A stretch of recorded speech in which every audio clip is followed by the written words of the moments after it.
Hey guys, it's Hunt for Games, and we're back for round 3 of Hunt for Gaming News, and we got some good stuff this week. I was getting kind of worried yesterday that not too much was going to happen this week, and I'd kind of be twiddling my thumbs here, being like, I don't know, games happened, I guess. But no, we got some good stuff. Some good stuff with Gamefreak, the Pokemon developer. Mass Effect Andromeda comes out tomorrow, some cool stuff to talk about with that. Couple little tech stuff with the AMD Rising has a little bit of new stuff, and the Matrix. Secret little thing about the Matrix at the end for those of you that haven't heard about this. Probably you all know. I'm probably not even telling anybody. That's not even really gaming news. It's just cool. Everybody loves the Matrix. So let's just get into it, I guess. Gamefreak, the developer of Pokemon, and I normally don't go into this kind of like, I say I normally don't do this. I've done this 2 other times before. I wouldn't think that I'd be getting into this kind of detail with like weird, deep rumors. I'm babbling.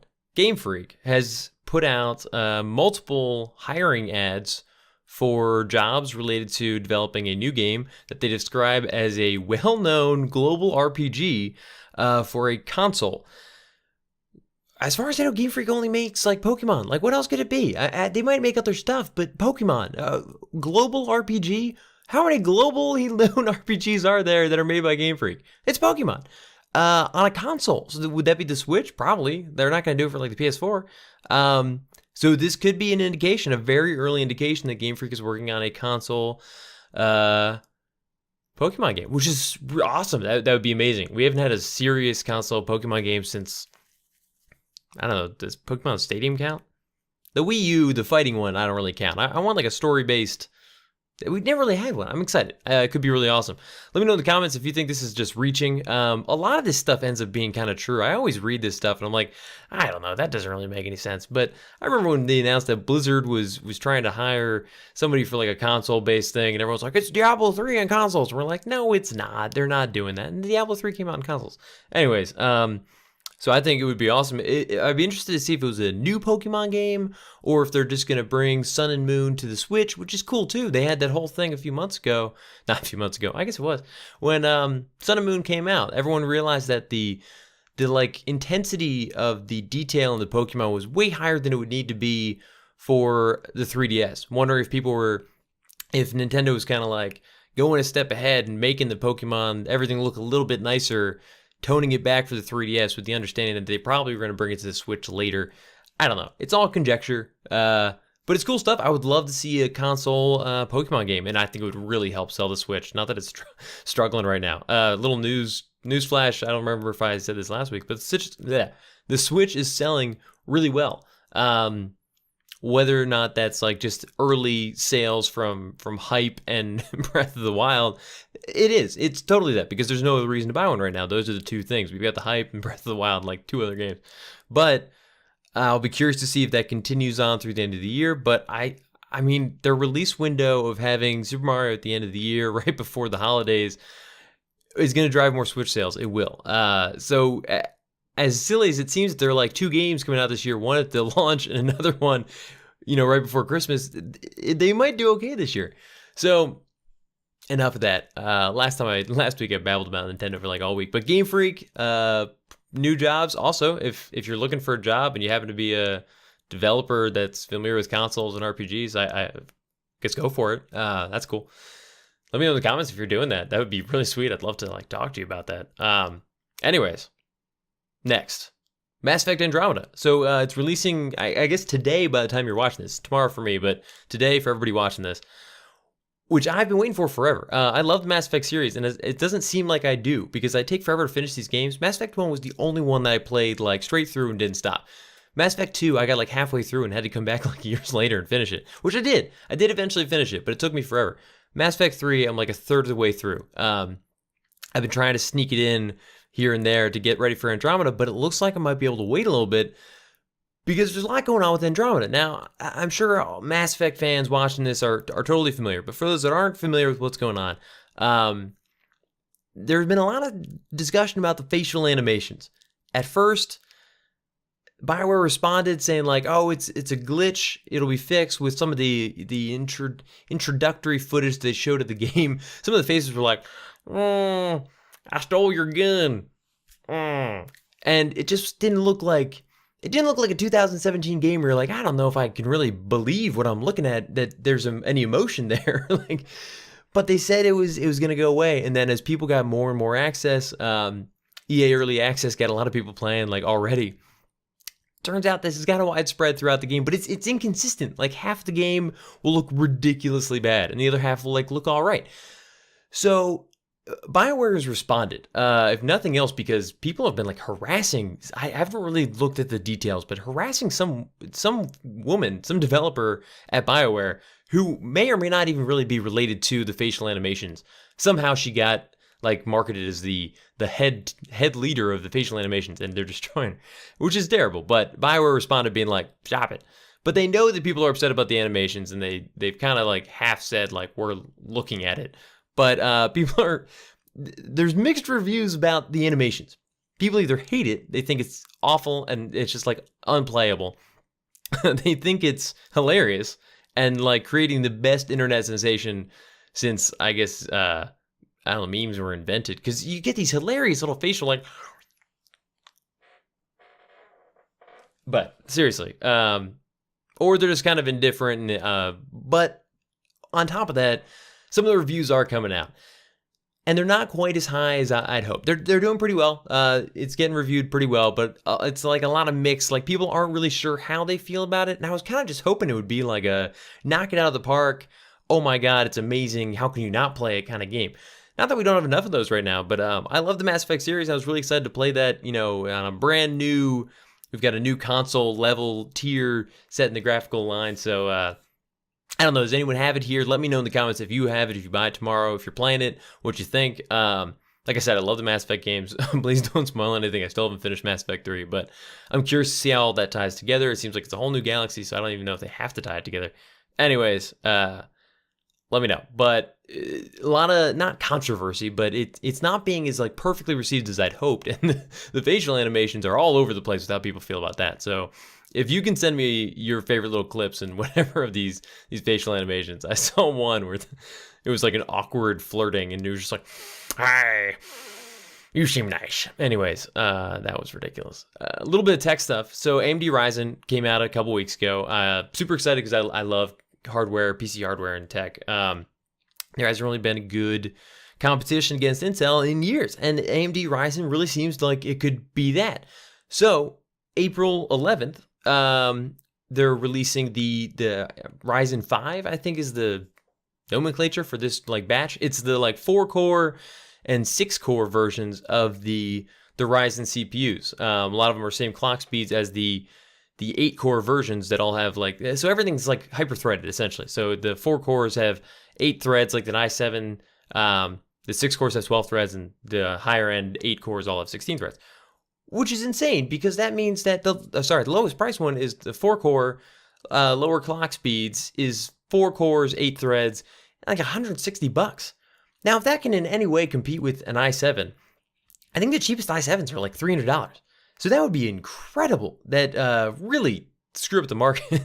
So, which is only good for consumers. That's awesome for us. Even if you don't like AMD, which AMD is not giving you a lot of reason to like them in the past few years. This is great for us. But I'm really excited about the prospect of Ryzen.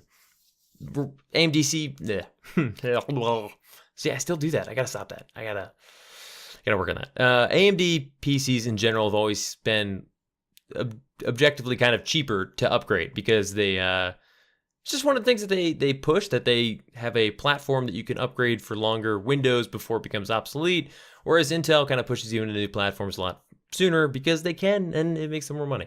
But Intel does make good CPUs, but they've been stagnating in the past few years because of the lack of competition, and I'm battling. But AMD Ryzen, I'm really excited to see April 11th how the 4 and 6 cores benchmark, and if some of the gaming issues they've been seeing with those, issues is a strong word, but gaming problems, that's the same word as issues.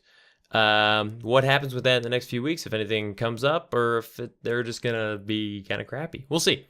Really excited. But on top of that, the Surface Pro 5, I found out, is going to be running an AMD Ryzen processor, which is kind of insane because that's one of Microsoft's flagship devices. And Microsoft can't exactly like be tiptoeing around with their hardware right now. They're really trying to get their foot in the door solidly with the hardware. And the Surface Pro line has been doing pretty well. It's actually one of the few lines they have that has been succeeding while everything surrounding that has struggled a bit. The Surface Book I've heard is very well liked, but it's very expensive, so it hasn't been like adopted 100%. I don't know.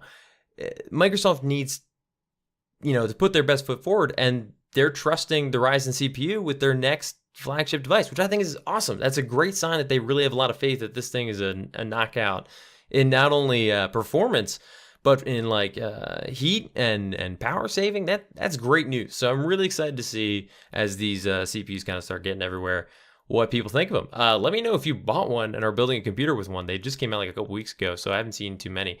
But I'd love to hear what people think and your experiences with them if you happen to have one. Also, just let me know what you think of the Ryzen in general, even if you don't own one, and what you're running now.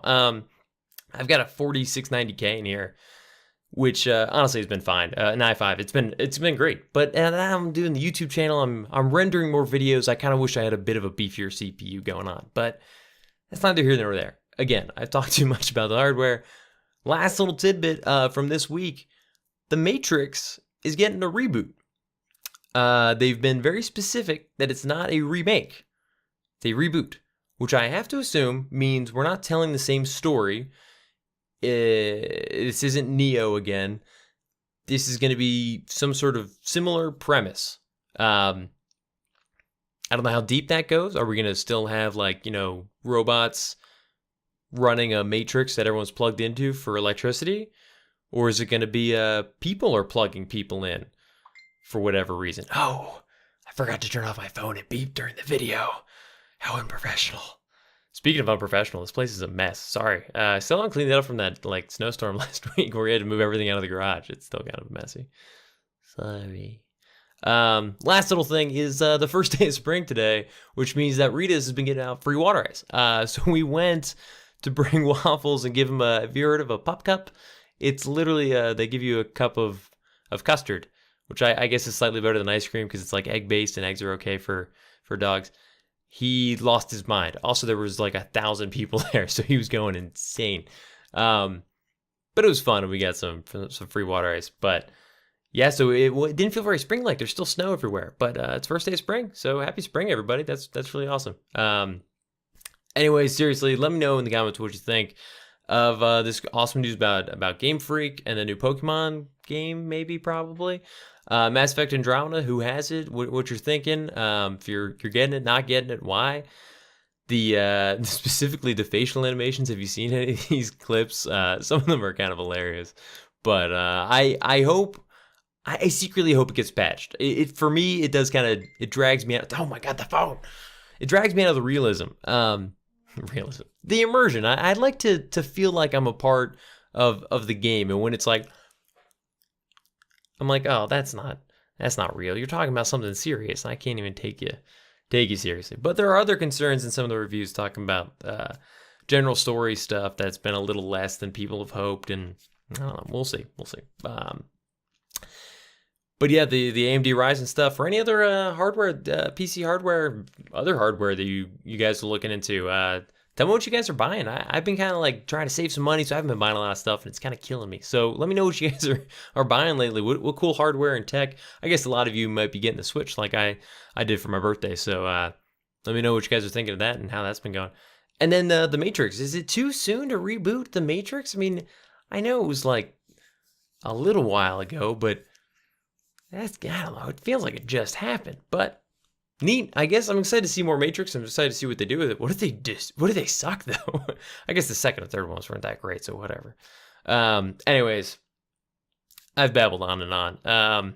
No, I totally forgot. I want to say one of the reasons I'm so excited about the Matrix. It is a modern classic. It helped reinforce the idea for me that virtual experiences that I have while in a game are no less real. It defined this idea that things that are happening in your mind are real. This is a real thing. And it totally changed how I viewed friends in MMOs. I mean, total relationships were formed in the Matrix, and it was just like him asleep in a pod. So it just set the framework in my mind for how that stuff could work. And now I've got a ton of friends that I met in MMOs. So just saying. I just felt like saying that. So I'm excited to see what they do with it, but we'll see. Anyways, guys, this has been the third week of Hunting for Gaming News. I really appreciate you guys sticking around for the whole video. Like the video if you liked it, and let me know in the comments any news that I forgot. I feel like I pretty much summed up what the big stuff from last week, but I'm sure I missed a ton of stuff that kind of just slipped off the radar. So let me know. Also, I guess I should announce this kind of like casually here, but I'll announce it again. I've been like tiptoeing like 5-4. I dropped down to 6 again, like away from 3,000. And every 1,000 I've done like a Hunt for Games questionnaire, ask me anything. So I think I'll probably do something like that again, but I also might do like a giveaway or something. I haven't done one since like 100 subscribers, and I feel like I should do one again. You guys have been awesome. I hate to say, I feel like I've got one of the best communities on YouTube right now. Like, everyone is awesome. Everyone that I've commented with has been really cool. So you guys deserve it. Unfortunately, when it was like 100, there was like 20 of you that commented. So you had like a 5% chance of getting a gift card. But regardless, get excited. I think I'm going to do that. Now I can't back out, I guess, because I said it. But I'll do an official announcement video and stuff and announce everything there once I hit 3,000. I feel like I'm kind of jinxing myself. That was me knocking on wood. I bet it sounded awful on the microphone. Anyways, thanks for sticking around. I'll see you guys next week for more Hunt for Gaming news, and check back later this week for some other cool stuff. It's a surprise. I really don't remember what I'm doing. It really is a surprise. I don't remember. Check back. It's gonna be awesome. All right, seriously, guys. Seriously, guys. I'll see you guys later, and thanks for watching. As always, guys, thanks for watching. If you haven't already, you should totally think about subscribing. I've got videos coming out twice a week, and if you like this one, there's at least a chance you'll like some of the others that are very similar to this, so live dangerously. Let me know what you guys thought about the video in the comments and other videos you'd like to see. And finally, follow me on Twitter, Instagram, and Huntin for Games to keep up with all the latest stuff. See ya.